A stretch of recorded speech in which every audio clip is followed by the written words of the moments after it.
तो बात करते हैं पश्चिम एशिया की, एक ऐसी जगह जहां तनाव तो हमेशा बना ही रहता है, लेकिन हाल ही में यहां की कूटनीति में एक बहुत ही बड़ा और सच कहें तो एक अप्रत्याशित मोड़ आया है। एक नया खिलाड़ी, एक शांतिदूत बनकर उभरा है। अब सवाल ये है कि आखिर ये है कौन? जब दुनिया की बड़ी बड़ी ताकतें इस आग को बुझाने में लगी थीं और कामयाब नहीं हो पा रही थीं, तो अचानक से ये भूमिका किसने और कैसे संभाल ली? और वो नाम है पाकिस्तान।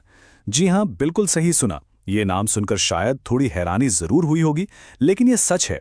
हाल की घटनाओं ने पाकिस्तान को, आप कह सकते हैं कि ग्लोबल स्टेज के सेंटर में लाकर खड़ा कर दिया है। तो चलिए थोड़ा और गहराई में चलते हैं, समझने की कोशिश करते हैं कि आखिर पाकिस्तान ने अमेरिका और ईरान जैसे दो बड़े देशों के बीच ये एक अहम मध्यस्थ की भूमिका, ये नई और चौंकाने वाली भूमिका हासिल कैसे की। तो देखिए हुआ क्या क्या। पाकिस्तान ने सिर्फ अमेरिका और ईरान के बीच बातचीत ही नहीं कराई, बल्कि एक बहुत बड़े, आप कह सकते हैं कि एक बड़े युद्ध को टालने में भी बहुत अहम रोल निभाया। और ये इतनी बड़ी कूटनीतिक जीत थी कि कई यूरोपीय देशों ने तो बाकायदा ऑफिशियली पाकिस्तान को धन्यवाद भी दिया। और ये सब हुआ कब? ऐसे समय में जब पूरी दुनिया की अर्थव्यवस्था पहले से ही डामाडोल चल रही थी। लेकिन यहाँ सबसे बड़ा सवाल तो यही उठता है कि आखिर यह सब मुमकिन कैसे हुआ? ऐसा क्या हुआ कि अचानक एक कूटनीतिक खालीपन, एक डिप्लोमेटिक वैक्यूम बन गया, जिसे पाकिस्तान ने इतनी फुर्ती से भर दिया? इसका जवाब छिपा है एक दूसरे देश के घटनाक्रम में। देखिए, पारंपरिक तौर पर इस पूरे इलाके में जो मेन मीडिएटर रहा है वो था कतर। लेकिन इस बार कुछ ऐसा हुआ कि कतर, जो खुद एक मध्यस्थ था, वो अचानक इस लड़ाई का एक पक्ष बन गया। और जो बात सबसे ज्यादा हैरान करती है वो है इन घटनाओं की स्पीड। जरा सोचिए, 23 मार्च को कतर, जो कि मेन मीडिएटर था, वो पीछे हटता है, और ठीक ठीक अगले ही दिन 24 मार्च को पाकिस्तान इस मौके पर चौका मार देता है।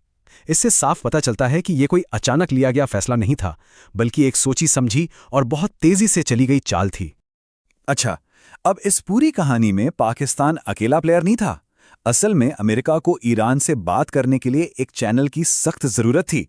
कोई चाहिए था जो दोनों के बीच बात करा सके, और इस रोल के लिए पाकिस्तान बिल्कुल फिट बैठ रहा था। ये कुछ कुछ वैसा ही था जैसे दशकों पहले अमेरिका ने चीन से संपर्क साधने के लिए पाकिस्तान का इस्तेमाल किया था। तो आप कह सकते हैं कि एक तरह से पाकिस्तान अमेरिका का माउथपीस बन गया।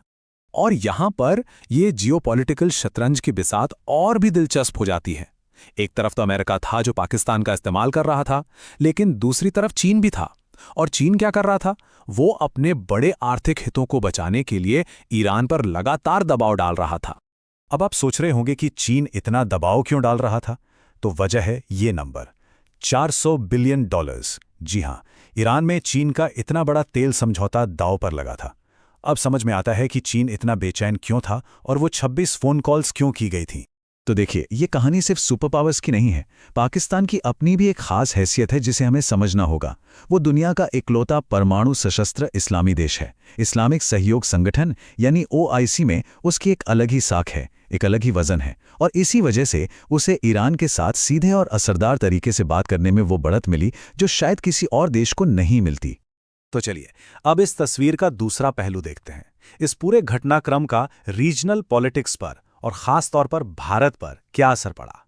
देखिए, कई एक्सपर्ट्स का तो ये मानना है कि पाकिस्तान का इस तरह एक भरोसेमंद मीडिएटर के तौर पर उभरना भारत की सालों पुरानी विदेश नीति के लिए एक बहुत बड़ा झटका है, एक सीधी चुनौती है। तो सवाल है कि ये भारत के लिए एक चुनौती क्यों है? सीधी सी बात है, भारत की लंबे समय से कोशिश रही है कि पाकिस्तान को अंतर्राष्ट्रीय स्तर पर अलग थलग किया जाए। लेकिन अब क्या हो रहा है? अब उसी पाकिस्तान को दुनिया एक विश्वसनीय देश के तौर पर देख रही है।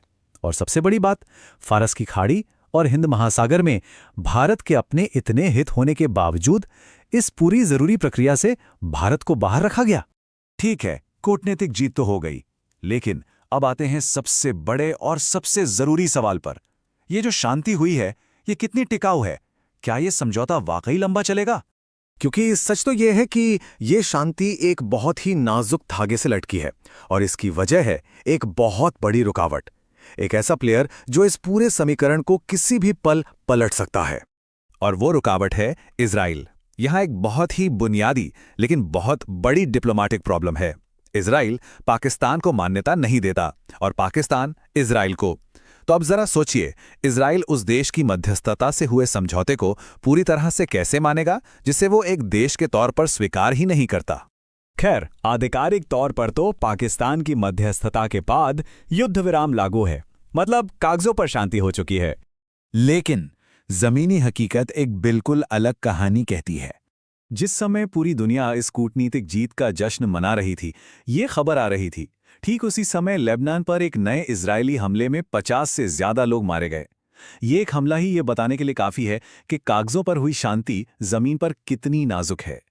तो आखिर में हम इसी सवाल पर आखिर रुक जाते हैं, क्या ये पाकिस्तान के लिए एक नई शुरुआत है, एक नई ग्लोबल भूमिका का आगाज, या फिर ये एक बहुत ही खतरनाक खेल की सिर्फ पहली चाल है जिसके नतीजे कुछ भी हो सकते हैं। खैर, इसका जवाब तो आने वाला वक्त ही